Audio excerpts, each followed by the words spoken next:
René est professeur de mathématiques, il est aussi animateur à l'équipe d'aumônerie. Alors comment lui, qui est très scientifique, est-il arrivé à la foi chrétienne? Il dit d'ailleurs que pendant ses années lycée, il se posait beaucoup de questions sur Dieu. En effet, nous sommes limités par les trois notions de masse. Nous avons un poids qui nous empêche de faire certaines choses. Nous sommes limités aussi par l'espace, à part le Padre Pio et d'autres, nous ne pouvons pas être ici en même temps et ailleurs. Et puis nous sommes limités aussi par le temps. Mais, dit-il, au cours de mes années d'université, j'ai découvert la théorie de la relativité d'Albert Einstein. Et je me suis dit que ces notions de masse, de temps et d'espace sont en fait très relatives. Et c'est ce qui lui a permis, petit à petit, de penser qu'il pouvait exister une autre façon d'être. Dieu, lui, n'est pas limité par ces notions de masse, d'espace et de temps. Si bien, dit René, que Jésus peut faire une magnifique faute de grammaire quand il s'adresse dans le chapitre 8 de l'Évangile selon saint Jean aux pharisiens. Ce jour-là, ses interlocuteurs sont assez furieux et ils lui disent « Comment, toi qui n'as pas 50 ans, tu as vu Abraham ?» Et Jésus leur répond « En vérité, je vous le dis, avant qu'Abraham fût, je suis. » Il aurait dû dire « Avant qu'Abraham fût, avant qu'Abraham ait existé, j'étais. » Non, il dit vraiment « je suis ». Or, ce « je suis » nous renvoie à l'épisode du buisson ardent.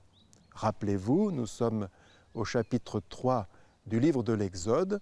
Moïse a cette apparition, il est intrigué par ce buisson qui brûle depuis déjà un moment, sans se consumer. Il monte s'approcher pour voir de quoi il s'agit et il sait qu'il est en présence de Dieu.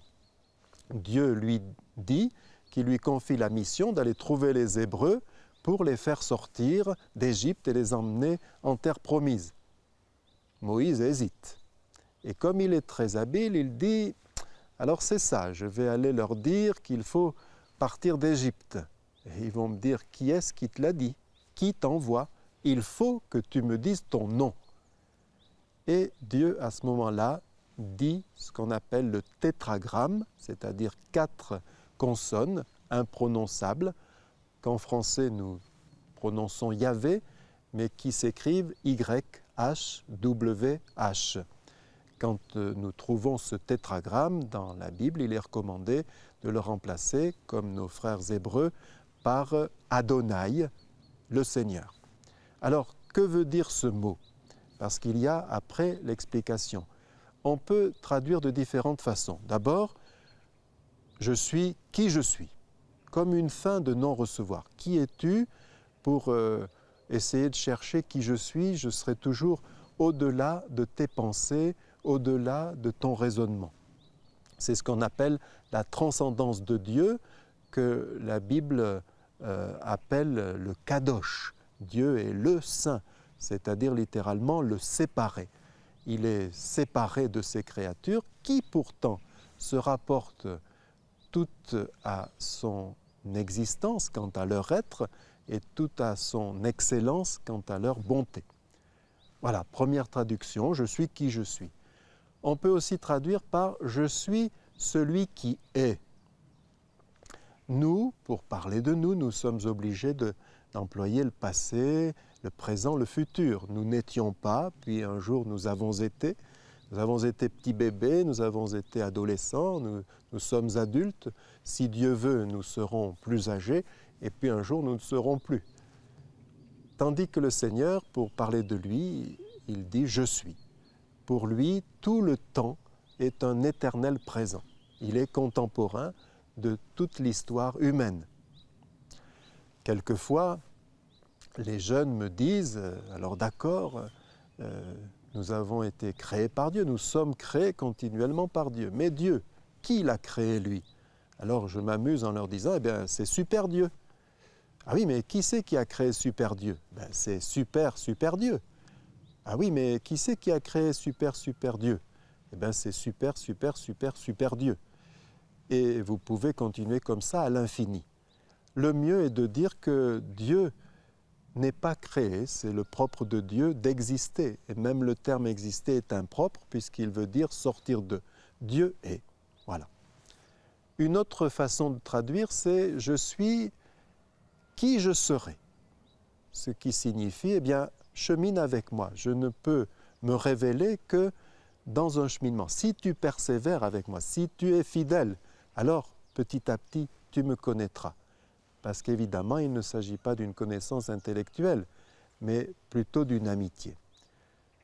L'abbé Pierre, notre célèbre abbé Pierre, a des mots merveilleux pour parler de cet épisode du buisson ardent qui a été crucial dans sa vie de foi. C'est à 16 ans qu'il a lu cet épisode et qu'il est entré dans cette révélation.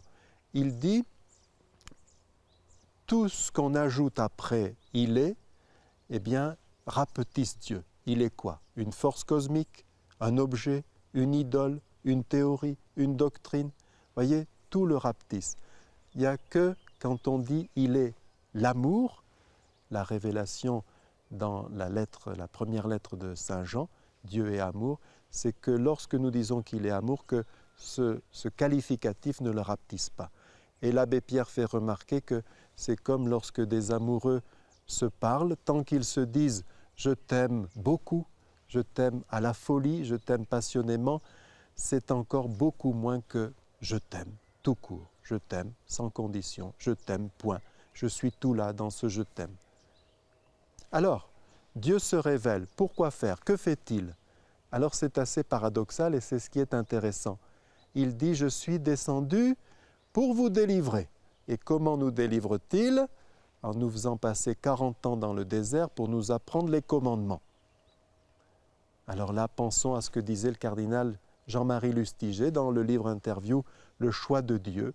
Il dit que les contraintes sont source de liberté. Et il prend cet exemple.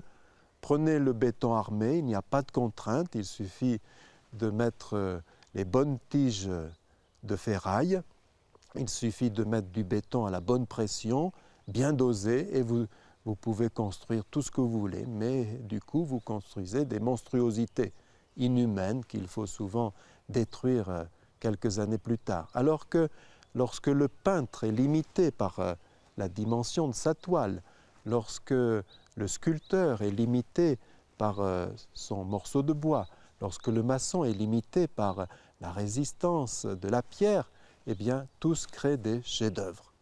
C'est lorsque nous avons des contraintes que nous pouvons véritablement nous épanouir. Pour revenir au buisson ardent, je pense à cette petite anecdote familiale. Un soir, un prêtre venait de prendre le repas avec une famille et il s'était mis dans le salon devant la cheminée où brûlait un beau feu. Et un grand ado de la famille, à ce moment-là un peu provocateur, dit « J'en ai assez de cette église qui est donneuse de leçons, qui dit ce qu'il faut faire dans la vie privée, qui est toujours à rappeler que… » Silence. Le prêtre ne dit rien, il va ouvrir la porte de l'âtre du foyer, de l'insert, il prend la pince, il en sort un tison rougi par le feu et le pose sur le carrelage qui pouvait tout à fait supporter cette chaleur. Et tous ont vu petit à petit le tison rougi devenir blanc, puis noir. Et le jeune a compris que c'est quand on reste pour profiter du buisson ardent, il faut accepter ses recommandations.